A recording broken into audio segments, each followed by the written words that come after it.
Vamos a tener una oración para presentarle al Señor esta reunión, este estudio. Querido Padre, te queremos rogar en el nombre de tu Hijo Jesús que nos reveles en esta tarde la persona del Espíritu Santo. Que, Señor, lo hagas muy real en nuestras vidas. Que no sea un desconocido, sino que sea conocido por nosotros. Por favor, ábrenos el entendimiento, ábrenos el corazón, para que podamos ver a través de tu palabra quién es tu Espíritu. Gracias en el nombre de Jesús. Amén.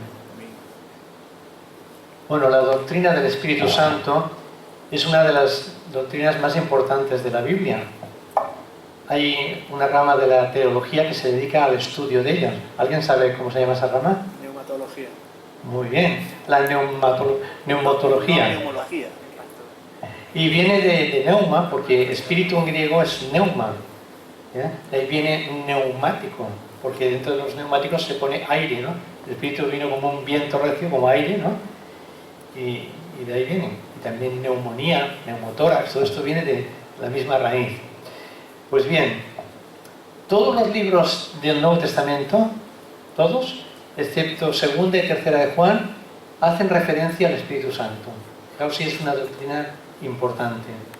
Además, estudiarla resulta muy emocionante, pero practicarla es apasionante. Amén. ¿Eh?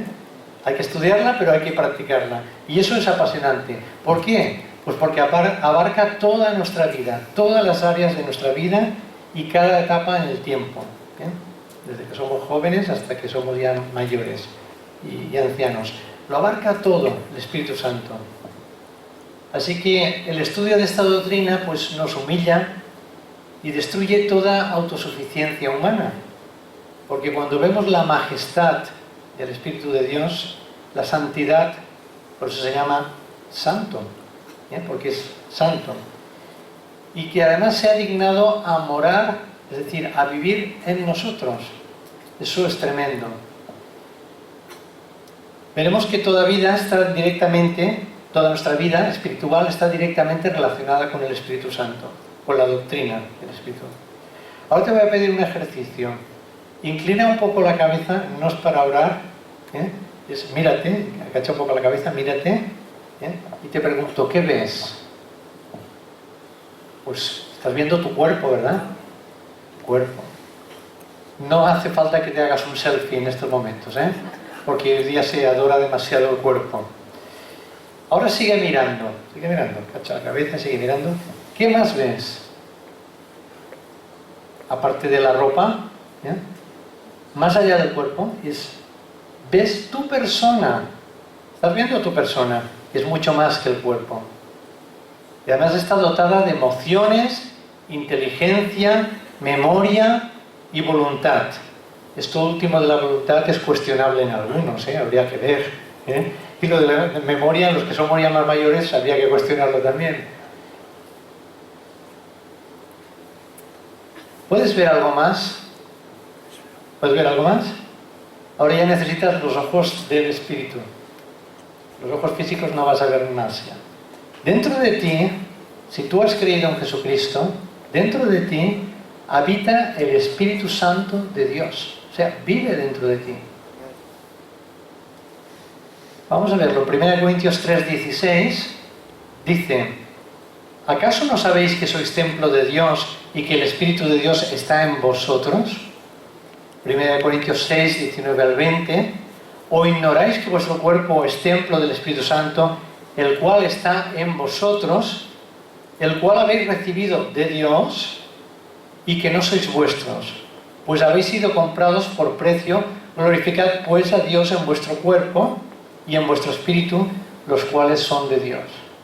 Tanto el cuerpo, que estábamos mirando hace un momento, como el espíritu humano, son de Dios.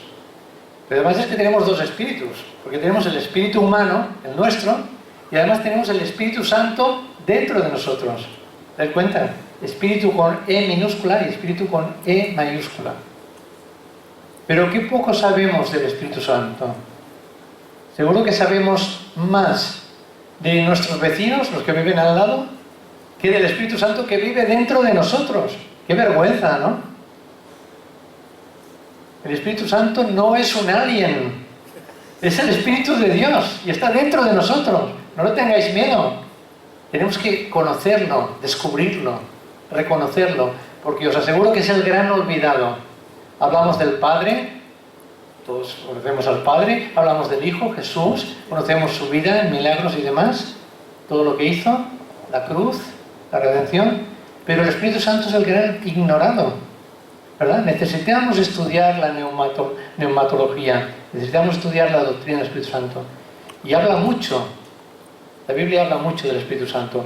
Hay así como 350 referencias en toda la Biblia, muchas. Él es nuestro huésped. Necesitamos estudiar más la palabra de Dios y vivir más intensamente nuestra relación con Dios, con el Dios Trino, para descubrir la relación con el Espíritu Santo también, para ser enseñados y ser guiados por Él. Él, normalmente cuando hablamos de alguien, cuando vemos en un libro o los libros de teología, cuando hablan, empiezan hablando por la persona. ¿Quién es el Espíritu Santo? O primero, ¿quién es Dios? ¿Quién es el Padre? ¿Quién es el Hijo? Pero después nos habla de sus obras. Así que vemos que primeramente a Dios le interesa el ser. ¿Quién somos? Y después el hacer. ¿Qué hacemos? Cuando habla del fruto del Espíritu, ¿bien? Ese fruto, a veces pensamos, por sus frutos los conoceréis, ¿no? A veces pensamos que los frutos son las obras, evidentemente son las obras, pero Jesús está pensando primeramente en el fruto interior, el carácter de Cristo formado dentro de nosotros. Por eso en Gálatas 5, luego lo vemos, menciona el fruto, las manifestaciones del fruto del Espíritu Santo, y eso es lo que importa, que es el mismo carácter de Cristo reflejado en nosotros. Eso es lo que la gente que no conoce a Dios tiene que ver. Y cuando ve eso, les llama la atención, se fijan en nosotros. Y entonces se fijan también en nuestras obras, las cosas externas que hacemos, nuestras acciones. Pero todo empieza con el ser y después vamos al hacer. Así que en todo libro de teología primero dicen quién es el Padre, quién es el Hijo, quién es el Espíritu Santo, y luego dice cuáles sus obras, qué hicieron o qué están haciendo. Hoy vamos a ver quién es el Espíritu Santo, o sea, nos dedicaremos a su persona, a su naturaleza, y por tiempo no podemos ver las obras, que aquí necesitaríamos mucho tiempo para hablar de ello.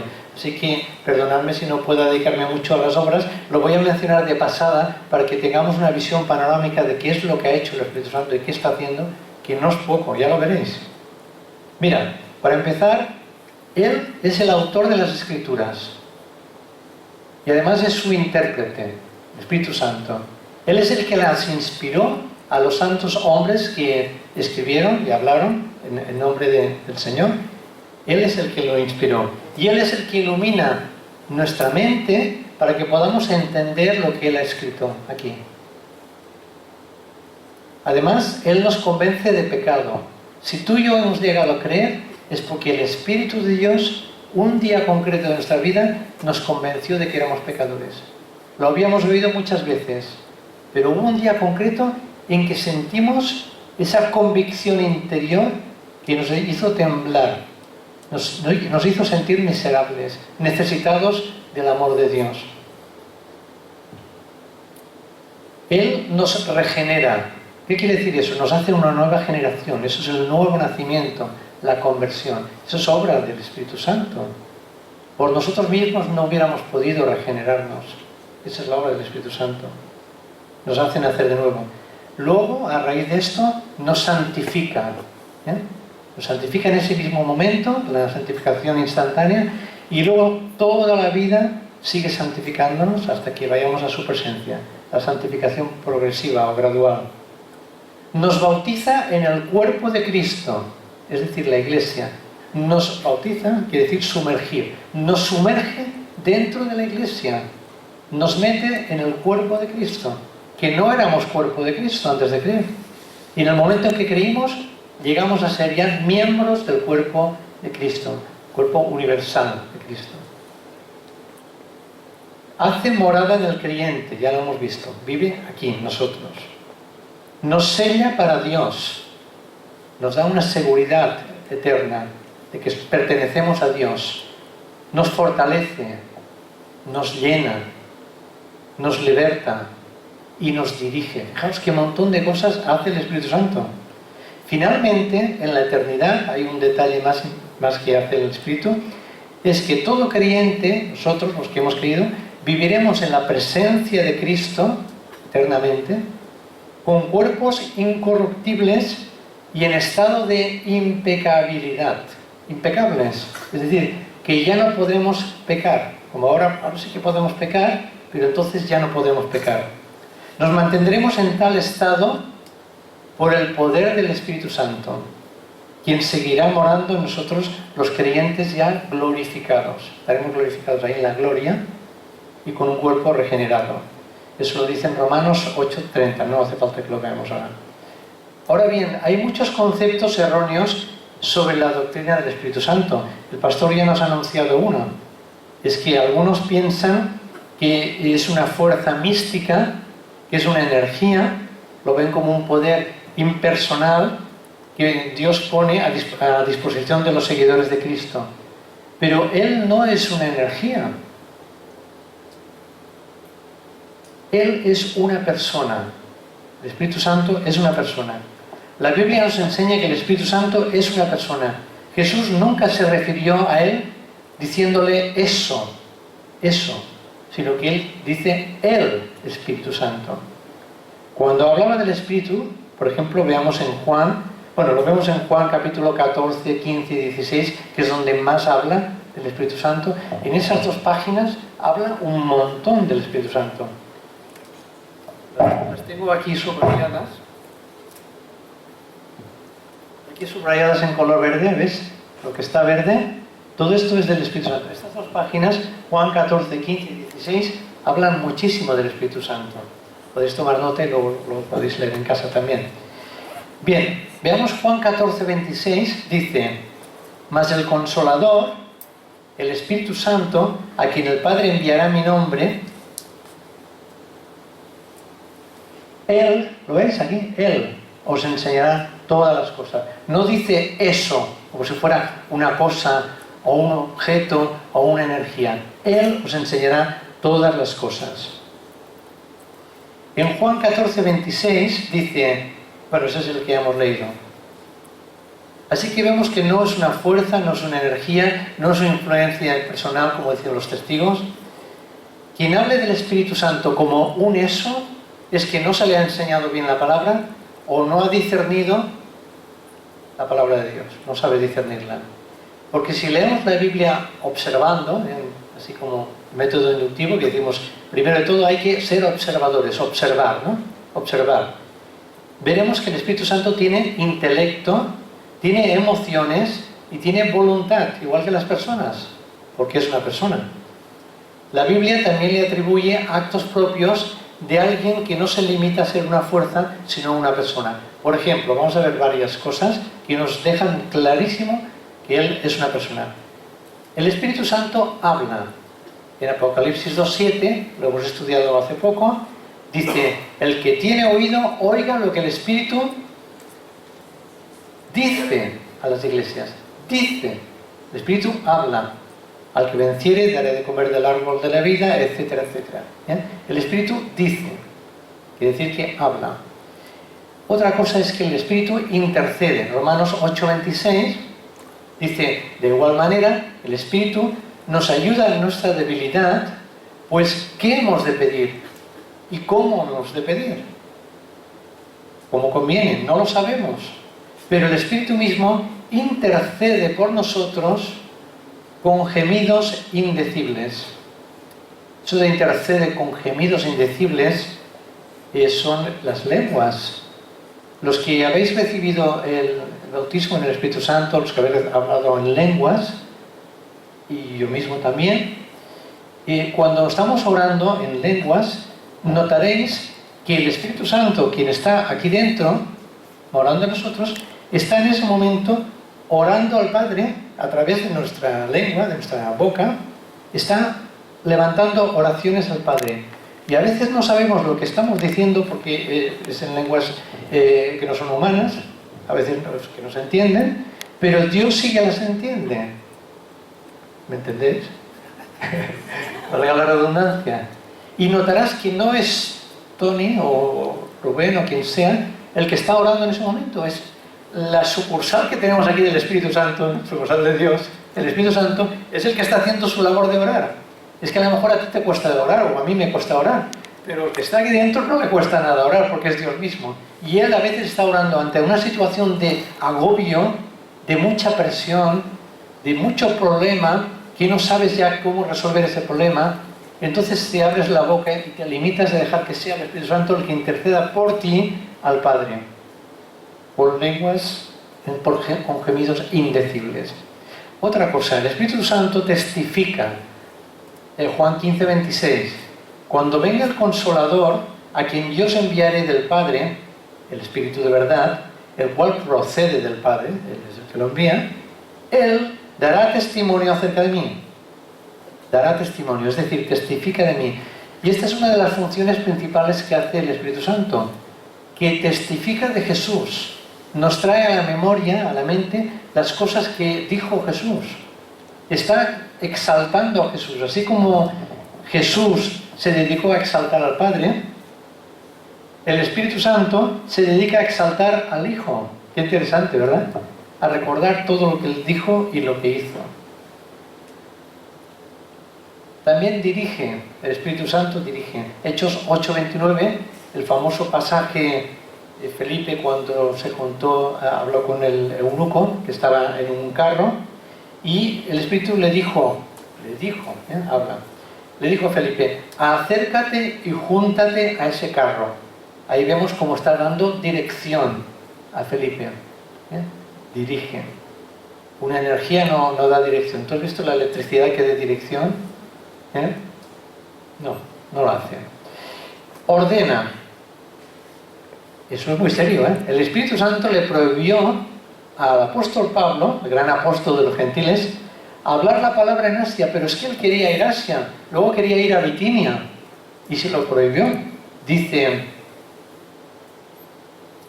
en Hechos 16, 6 al 7, etcétera, les dice, les fue prohibido por el Espíritu Santo hablar la palabra en Asia, y cuando llegaron a Misia intentaron ir a Bitinia, pero el Espíritu no se lo permitió.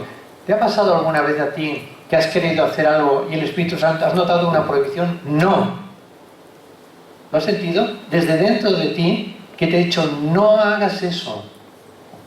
¿Lo has sentido? Sobre todo cuando intentas pecar, por ejemplo. ¿Lo has sentido?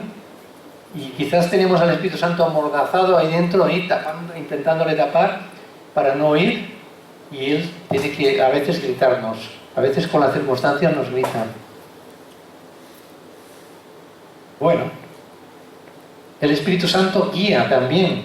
Juan 16, 13 dice, cuando venga el Espíritu de verdad, Él os guiará a toda la verdad. ¿Y por qué? Pues porque uno de sus nombres, ahora lo vemos, es el Espíritu de verdad. No nos puede guiar a la mentira, nos guía a la verdad. Y como dijo Jesús, yo soy la verdad, nos guía a Jesús. Encomienda, Hechos 20, 28. Mirad por vosotros y por todo el rebaño en que el Espíritu Santo os ha puesto por obispos para apacentar la iglesia del Señor. Esto va dirigido a los pastores, a los ancianos, al liderazgo de la iglesia. Es decir, les está diciendo apacentar la iglesia del Señor, alimentarla. Apacentar significa llevar a buenos pastos, alimentar. La cual Él ganó, Jesús, por su propia sangre. O sea, que nos está encomendando a los que somos líderes de alguna forma que hagamos esto, que no descuidemos esto. Al Espíritu Santo se le puede mentir. Aquí remito al famoso episodio de Ananías y Zafira en Hechos 5, 3 y 4. Y dijo Pedro a Ananías, ¿por qué llenó Satanás tu corazón para que mintieses al Espíritu Santo y sustrajeses del precio de la heredad? Ya conocemos la historia, ¿eh? Pero que nos fijemos en este momento en la palabra mintieses. Por lo tanto, se le puede mentir. Nosotros podemos mentir al Espíritu, pero a Él no le engañamos, ¿eh? Una cosa es que mintamos, otra cosa es que le podamos engañar. No le podemos engañar porque Él es Dios. Es que nos ve venir ya cuando queremos mentirle. porque Él es Dios. Puede ser afrentado, es decir, burlado.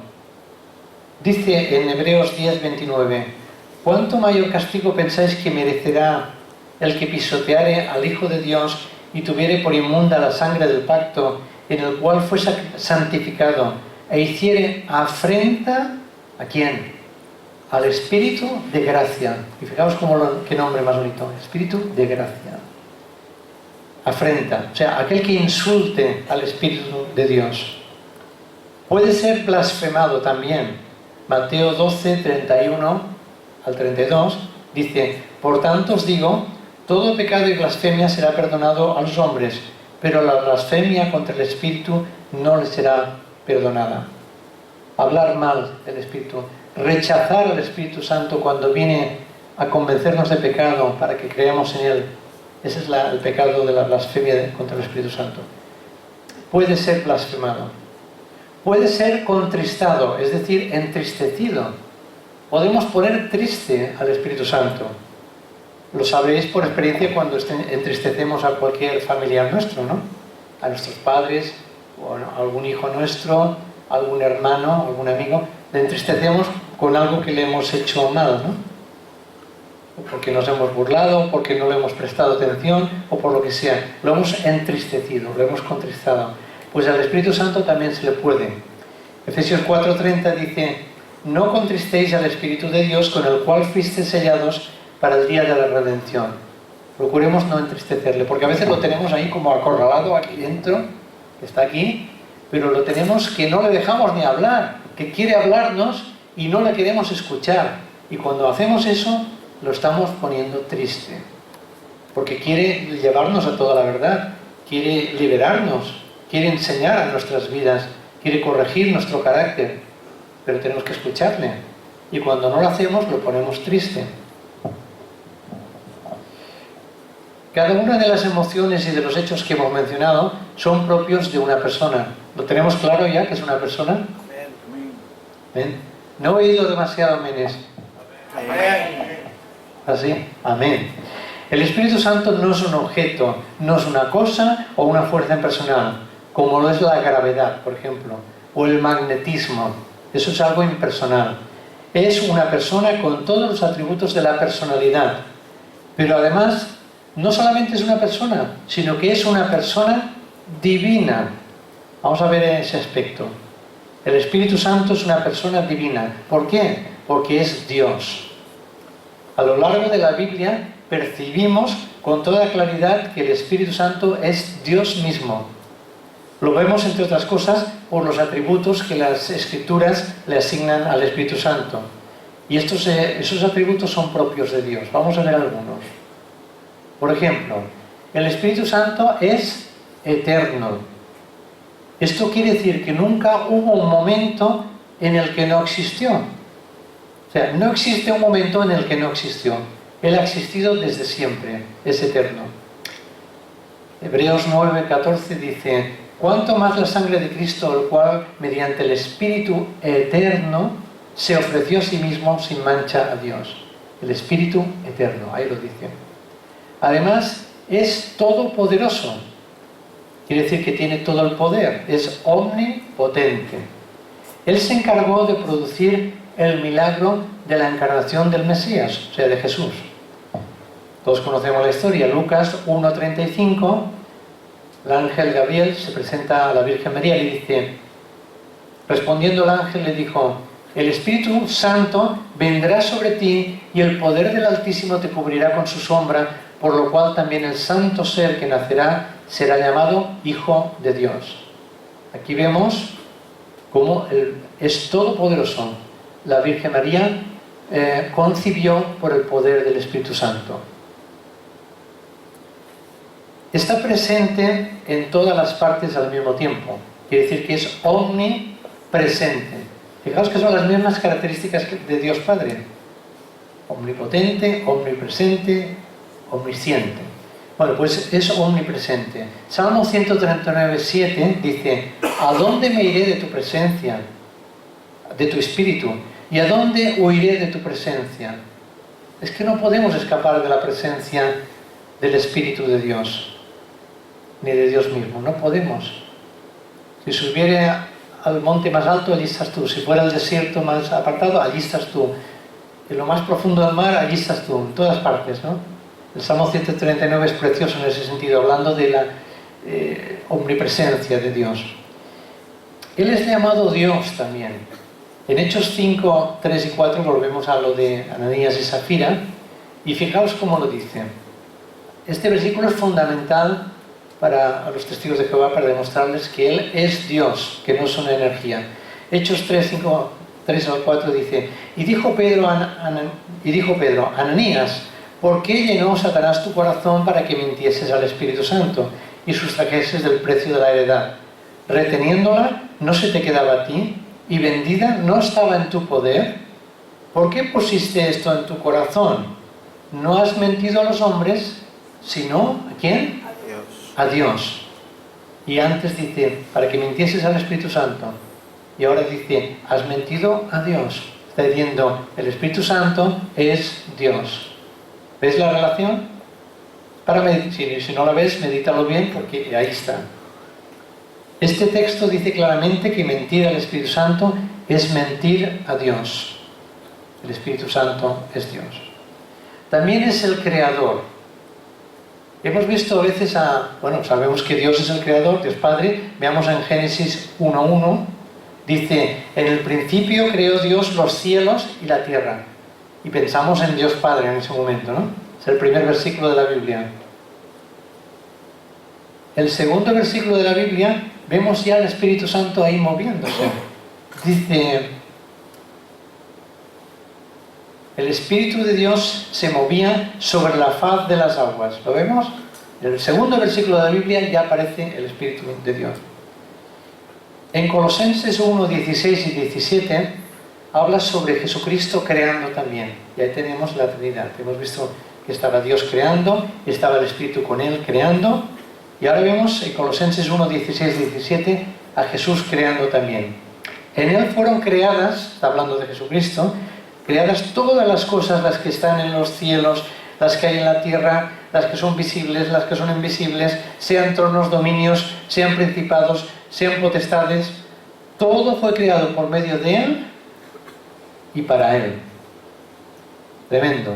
Así que vemos a Dios Padre, Dios Hijo y Dios Espíritu Santo juntos creando el mundo. Qué bueno, ¿verdad? Tenemos ya una visión más panorámica de la creación, los tres, la Trinidad, creando el mundo juntos. El hecho de que el Espíritu Santo habitualmente se le mencione en tercer lugar, no quiere decir que tenga menos categoría que el Padre o que el Hijo. De hecho, por ejemplo, en Romanos 15:30, fijaos en el orden en que está puesto aquí. Aquí no figura en el último término. Dice, pero os ruego, hermanos, por nuestro Señor Jesucristo y por el amor del Espíritu, que me ayudéis orando por mí a Dios. Ahí menciona a la Trinidad, ¿lo veis? Pero primero menciona a Jesús, después al Espíritu y después a Dios Padre. O sea que el lugar que ocupan en la Trinidad en el Nuevo Testamento tienen que ver con su orden y función. Su orden y función. ¿Por qué? Porque vemos que conforme nos va revelando, como Dios se va revelando a través de la Biblia, primero en el Antiguo Testamento básicamente está mencionando a Dios Padre. Jehová, Dios Padre, en el Antiguo Testamento. Luego en el Nuevo Testamento Jesús se encarna, que es Dios Hijo, y en todos los Evangelios, en Hechos de los Apóstoles, menciona mucho sobre Dios el Hijo, sobre todo, ¿no? Y después en Pentecostés viene el Espíritu Santo, entra en acción, bueno, que siempre ha estado en acción, no ha parado, pero ahí aparece el Espíritu Santo cumpliendo la profecía de Joel capítulo 2, en Hechos 2. Ese es el tema, que es por la función que hacen, por eso que se les menciona en ese orden. Pero eso no es lo mismo que como sucede en las Olimpiadas, ¿sabéis? El podium ese que está, el número 1, primer premio, medalla de oro. Número 2, medalla ¿de qué? De plata. Número 3, medalla de bronce. Pero no es lo mismo con Dios. Ahí no son oro, plata y bronce, no. Los tres están en igualdad. Los tres son Dios. Un solo Dios manifestado en tres personas. Misterio, ¿verdad? Tremendo. Alguien puso un ejemplo que me gustó, que estaba sentado un padre con su hijo en el coche y le dijo, hijo mío, ¿qué hay debajo del capó? Dice, el motor. Muy bien, el motor del coche. ¿Tú te has dado cuenta que la batería también está la batería, ¿eh? La batería de ese motor, que está ahí en el capó del coche, bajo del capó, esa misma batería arranca el motor del coche. Esa misma batería enciende las luces del coche. Y esa misma batería toca el claxon, la bocina. Las tres cosas. Y la hace una sola cosa, la batería. ¿Veis? Tres funciones diferentes. Alguien ha dicho la versión del agua, ¿no? El agua está en tres estados. Está líquido, el agua, propiamente H2O, ¿no? Está congelada, los cubitos, congelada. Y está en estado vapor. Y sigue siendo lo mismo, H2O. La Trinidad. Tres personas, un solo Dios. Un solo Dios en tres personas. De todas formas, no os devanéis los sesos porque es un misterio tan grande que no tenemos capacidad aquí para poder asimilarlo. No lo tenemos, es así. Cuando estemos allá arriba ya se nos explicará. ¿De acuerdo? Bien. Ya hemos visto que también es el Creador. Ahora, funcionalmente, primero figura el Padre, luego el Hijo, que se encarnó, que murió, que resucitó y ahora el Espíritu Santo ejecuta su función en esta era del Espíritu. El orden de colocación solamente tiene que ver con la función y la cronología en que se fueron manifestando a la humanidad. ¿De acuerdo? Vamos a ver algo sobre los nombres del Espíritu Santo. Sabéis que los nombres de una persona siempre dicen algo sobre esa persona, ¿no? Es algo de alguna forma profético y revelan el carácter acerca de la naturaleza de esa persona, sus atributos y las obras del Espíritu. Podemos encontrar unos 50 nombres, como he dicho antes, o títulos, nombres o títulos acerca del Espíritu Santo. Solamente voy a mencionar algunos nombres sin deciros las citas para no cansar, ¿de acuerdo? El más conocido es Espíritu Santo. Espíritu, Espíritu de Dios, Espíritu de Cristo, Espíritu de Santidad, Espíritu de Verdad, Espíritu de Vida, Espíritu de Gracia, Espíritu Eterno y Consolador. Aquí me voy a detener un poco en este nombre. Consolador, que en griego es Parakletos. Parakletos es una palabra compuesta de dos, una palabra mixta compuesta de dos. El kletos significa venir y el para significa a tu lado. Es decir, que el Espíritu Santo ha venido a nuestro lado. Qué bonito, ¿no? El Espíritu Santo, el Parakletos, ha venido a nuestro lado. Es uno que viene a tu lado para ayudarte, para alentarte, para interceder, para ser tu abogado y tu defensor. Precioso. Vamos a hablar ahora de los símbolos del Espíritu Santo. Hay al menos 6 símbolos, que ya los conocéis seguramente. Junto a los nombres y títulos atribuidos al Espíritu, encontramos varias figuras simbólicas en la Escritura para mostrar cuáles son sus características. Y el estudio de estos símbolos nos ayuda a entender mejor los caminos y las obras del Espíritu de Dios. Veamos el primero.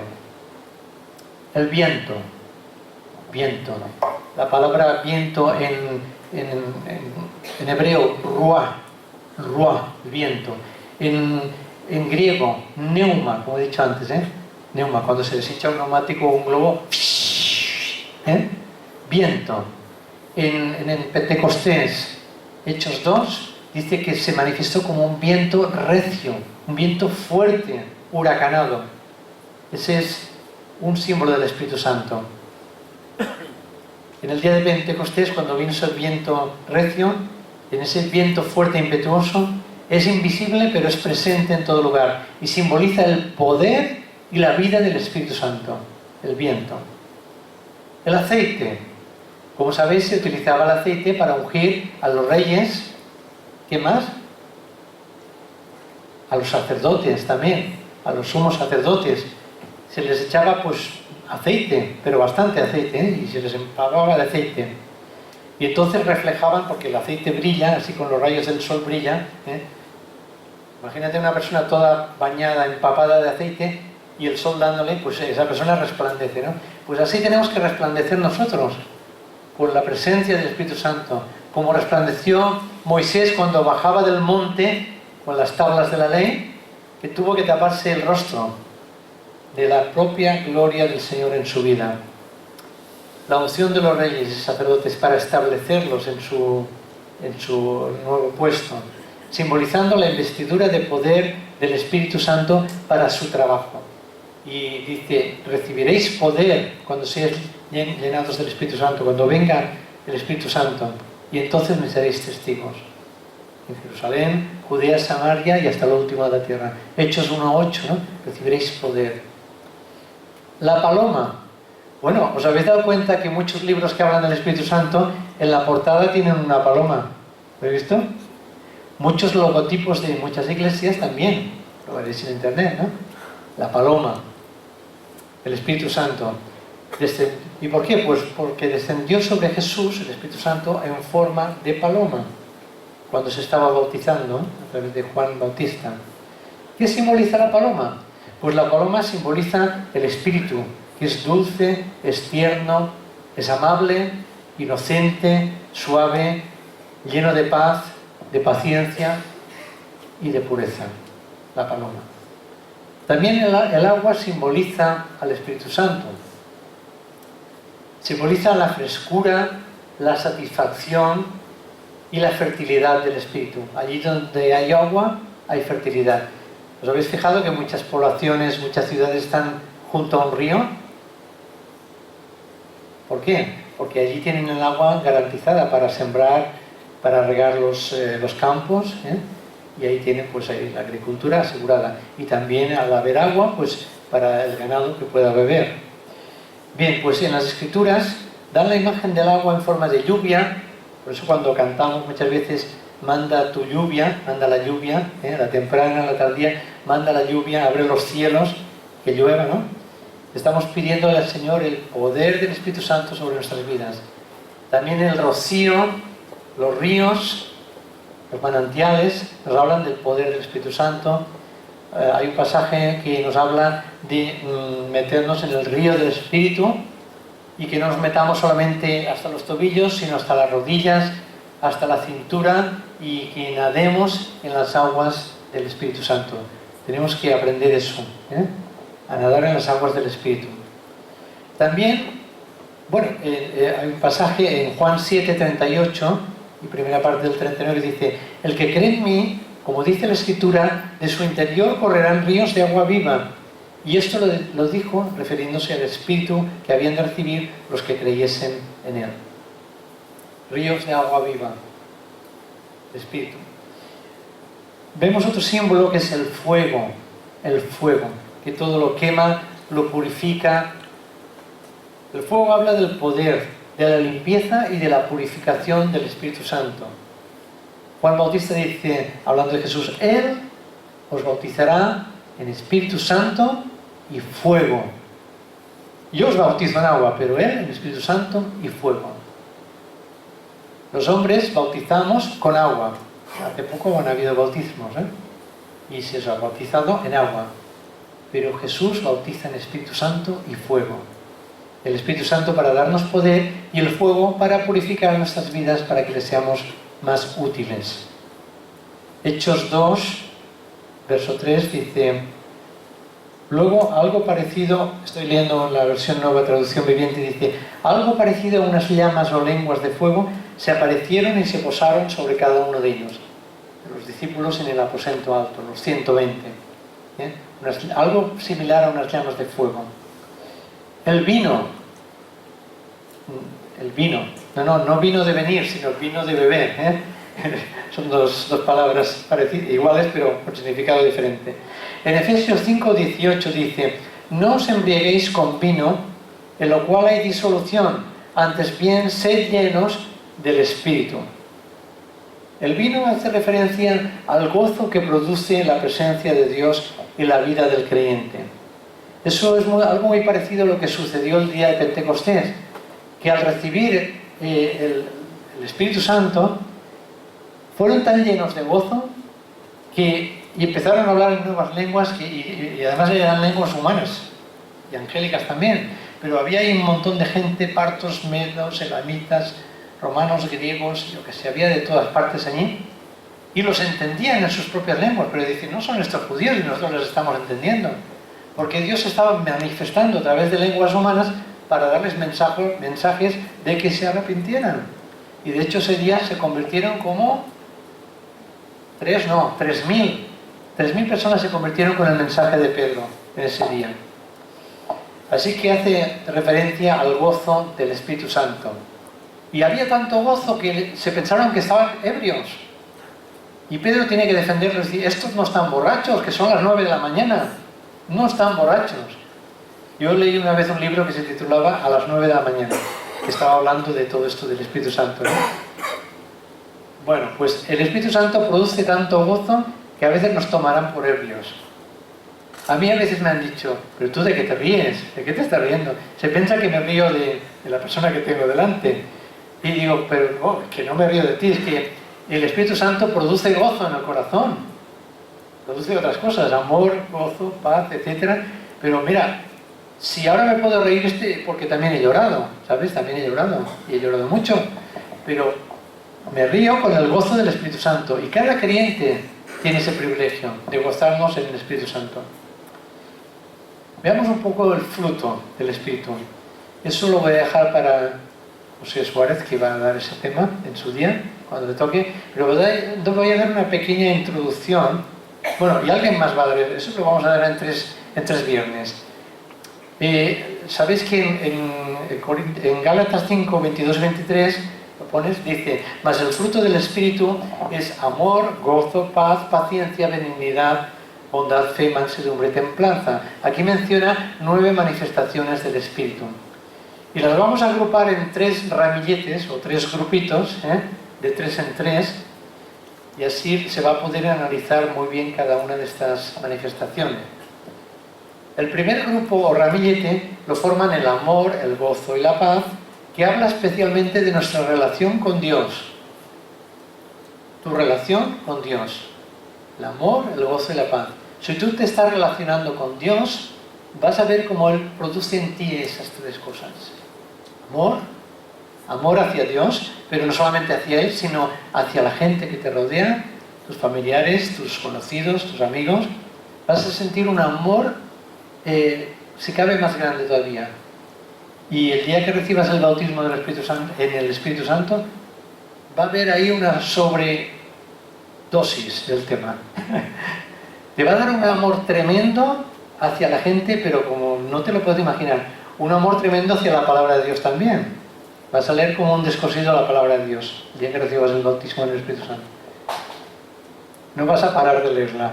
Y no solamente leerla, sino practicarla, hablarla a la gente, tremendo. El segundo ramillete, podríamos decir, es la paciencia, benignidad y bondad. No entro en detalles porque solo harán los hermanos que lo van a hacer, ¿no? Paciencia, benignidad y bondad hace más referencia a nuestra relación con los demás. Hay que tener paciencia con la gente, ¿verdad? Y la gente la tiene a su vez con nosotros. Hay que ser benignos, hay que ser bondadosos, buenas personas con la gente. El tercer ramillete nos habla de la fe, la mansedumbre y la templanza, que es dominio propio. Y esto hace hincapié en la relación del hombre consigo mismo. El dominio propio tiene que ver con uno mismo, ¿verdad? Contigo mismo. Nuestras actitudes, nuestras acciones interiores. Todo eso es la fe, la mansedumbre y la templanza. Al mismo tiempo, estos grupos ramilletes se relacionan estrechamente entre sí y todos ellos deberían de caracterizar nuestras vidas. Y lo hacen cuando permanecemos en Cristo y permanecemos que el Espíritu Santo obre en nosotros. Yo siempre digo que una cosa es tener al Espíritu Santo en nosotros y otra cosa es que Él nos tenga a nosotros. Dejemos que Él nos tenga, nos controle, nos dirija, se enseñoree de nosotros. Así que el fruto es lo que Dios espera de nosotros. Dios, el Espíritu Santo, usa frecuentemente en las Escrituras la palabra fruto para indicar lo que espera de sus hijos en cuanto al carácter y después en cuanto a las acciones. Así que Dios nos da dones y lo reparte a través de su Espíritu, pero produce también esas manifestaciones del fruto en nosotros. Cada uno puede recibir un don diferente.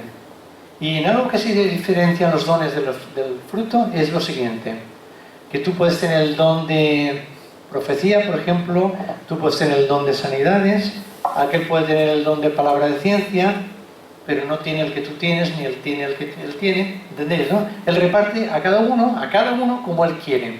Sin embargo, cuando habla del fruto del Espíritu Santo, no dice que Felipe tiene gozo, que Gustavo tiene amor, que Elizabeth tiene fidelidad, por ejemplo. No, dice que todos tenemos que tener las 9 manifestaciones del Espíritu, del fruto del Espíritu.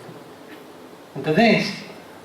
Con los dones podemos permitirnos, ojalá tuviéramos todos los dones, pero no pasa nada, así nos complementamos unos a otros. Pero con el fruto, todos tenemos que manifestar esas 9 expresiones del fruto del Espíritu en nosotros. Así que el trabajo del Espíritu Santo es revelar al Padre y al Hijo en y a través de aquellos que son creyentes en Cristo hoy día. Y para terminar os voy a dejar un versículo solamente. Romanos 5:5, en la Biblia de las Américas, dice: el amor de Dios ha sido derramado en nuestros corazones, ¿sí?, por medio del Espíritu que nos fue dado. En el lenguaje actual dice, porque Él, refiriéndose a Dios, nos ha llenado el corazón con su amor. Qué bueno, ¿eh? Dios nos ha llenado el corazón con su amor por medio del Espíritu Santo que nos ha dado.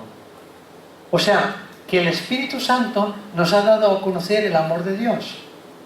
Tú no conocías el amor de Dios, ni yo tampoco, hasta que Él vino a tu vida y a mi vida. ¿Te das cuenta? ¿Qué trabajo más precioso ha hecho el Espíritu Santo? Nos ha dado a conocer el amor del Padre. Tremendo, ¿no? Gracias al Espíritu Santo hemos conocido que Dios nos ama. Nos sentimos muy amados y muy queridos. Y que así sea en el resto de nuestras vidas. Que le podamos corresponder con nuestro amor, amándole cada día. A Dios Padre, a Dios Hijo y a Dios Espíritu Santo. Amén. Amén.